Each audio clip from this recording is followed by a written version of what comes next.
Welcome to steno with Paras. Dictation start होगी 5 second बाद। Start.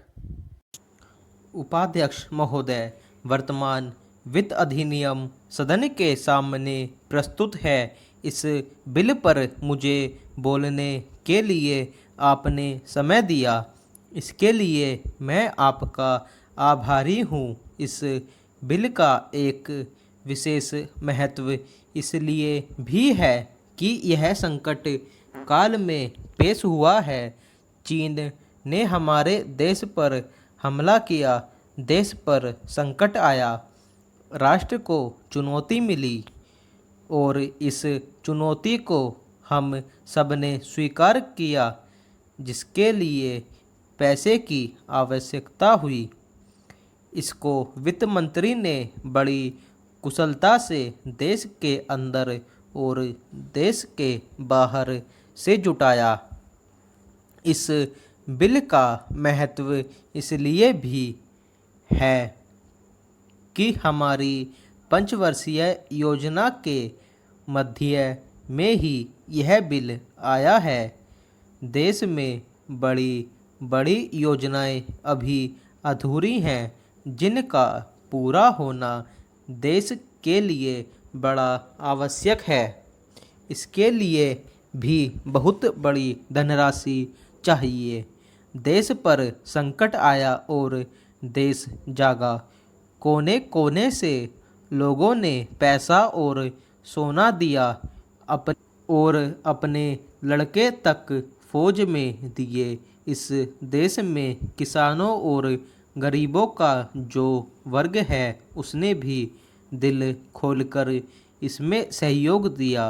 उसके बाद जो उन पर अधिक बोझ कर के रूप में पड़ रहा है या अनिवार्य बचत योजना के रूप में पड़ रहा है, उसको भी वे खुशी खुशी सहन करने को तैयार हैं।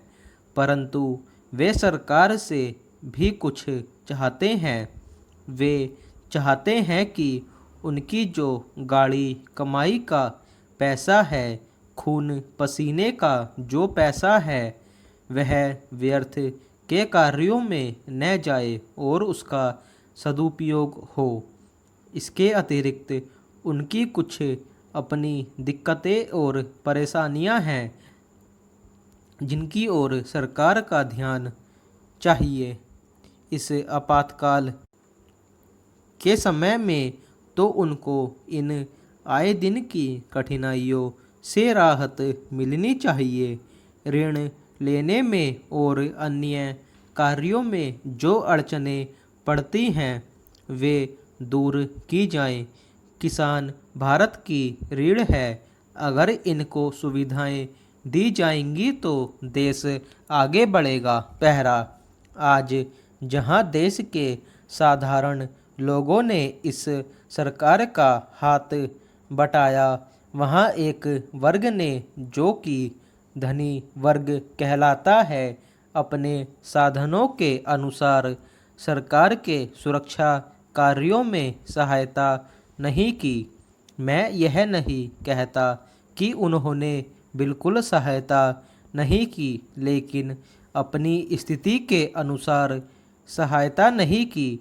जहाँ तक योजनाओं का संबंध है, इस देश को समृद्धशाली बनाने के लिए योजनाओं पर काफ़ी काम हो रहा है।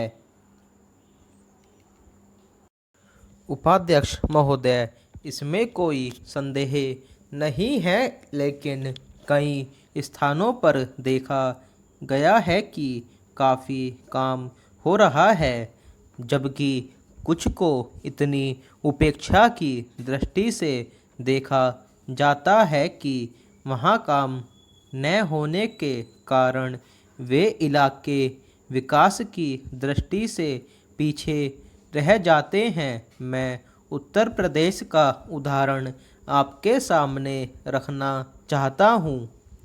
वहाँ पर चाहे उद्योग धंधों की योजना हो या किसी अन्य विकास के विषय में हो, दूसरे राज्यों की तुलना में वहाँ बहुत कम काम हो रहा है और वह पिछड़ता ही चला जा रहा है। पहला, माननीय अध्यक्ष महोदय, इस विधेयक के संबंध में इस सदन के इधर के बैठने वाले लोगों ने और उधर के बैठने वाले लोगों ने बहुत सी बातें कही हैं। जैसा कि यह विधेयक है, इसको अभी प्रवर समिति के सामने विचार के लिए जाना है और वहाँ से विचार होने के बाद यह इस सदन के सम्मुख फिर से विचार के लिए प्रस्तुत किया जाएगा।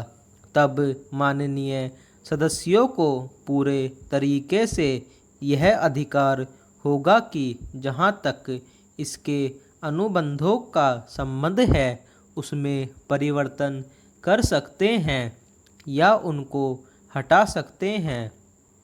कल से जो बातें हो रही हैं वह सब नोट की गई हैं और मैंने बहुत सी बातों को सुना है। प्रवर समिति में उन सब बातों पर विचार किया जाएगा। बहुत से माननीय सदस्यों ने इस तरह की बातें कही हैं, वह बहुत आवश्यक मालूम हुई है और जैसा कि मैंने कहा है कि उन पर विचार किया जाएगा। जहाँ तक सहकारिता का संबंध है, चाहे इधर के बैठने वाले माननीय सदस्य हों, चाहे उधर के बैठने वाले माननीय सदस्य हों, सबकी यह मांग है कि जब हम जनतंत्र में विश्वास करते हैं और अपने यहाँ प्रजातांत्रिक प्रणाली कायम कर ली है और जबकि देश में गरीबी है और उसका गलत लाभ भी उठाया जाता है, तब सहकारिता की बहुत आवश्यकता है। इसको रोकने की आवश्यकता है। यह सभी लोगों की राय है। जहाँ तक इस सहकारी विधेयक का संबंध है, बहुत से माननीय सदस्यों ने बहुत सी बातें इसके संबंध में कही हैं।